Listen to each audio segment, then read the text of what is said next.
جو شخص خطرہ مول لینے کی جرات نہیں رکھتا وہ زندگی میں کچھ نہیں کر پائے گا۔ اپنے آپ کو عزت دو گے تو دوسرے آپ کا احترام کریں گے۔ میں مشکل اور سخت کام کرنے کے لیے ہمیشہ سست بندے کا انتخاب کرتا ہوں، کیونکہ مجھے یقین ہوتا ہے کہ وہ کوئی نہ کوئی آسان راستہ نکال لے گا۔ ایک آدمی جو 50 سال کی عمر میں دنیا کو ایسے دیکھتا ہے جیسے وہ 20 سال کی عمر میں دیکھتا تھا، تو اس نے زندگی کے 30 سال ضائع کر دیے۔ جس لمحہ آپ اپنے آپ کو اہمیت دینا شروع کریں گے، یہ دنیا بھی آپ کو اہمیت دینا شروع کر دے گی۔ انسان دوسرے انسان کو جو سب سے بڑا تحفہ عطا کر سکتا ہے وہ وقت ہے۔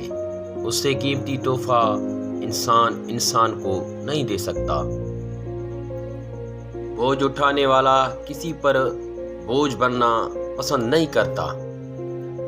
اپنے دل کو اس وقت تک توڑتے رہو جب تک یہ کھل نہ جائے۔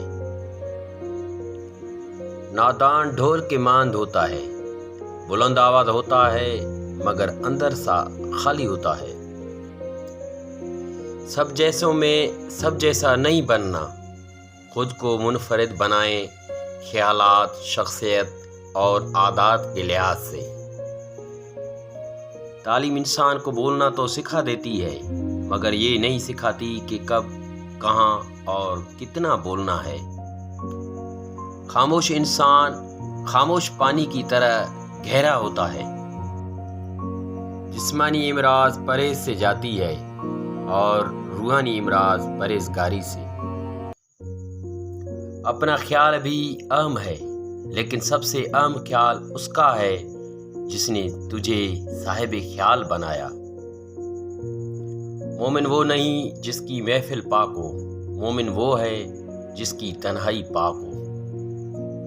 انسان کو اچھی سوچ پہ وہ انعام ملتا ہے جو اسے اچھے اعمال پہ بھی نہیں ملتا، کیونکہ سوچ میں دکھاوا نہیں ہوتا۔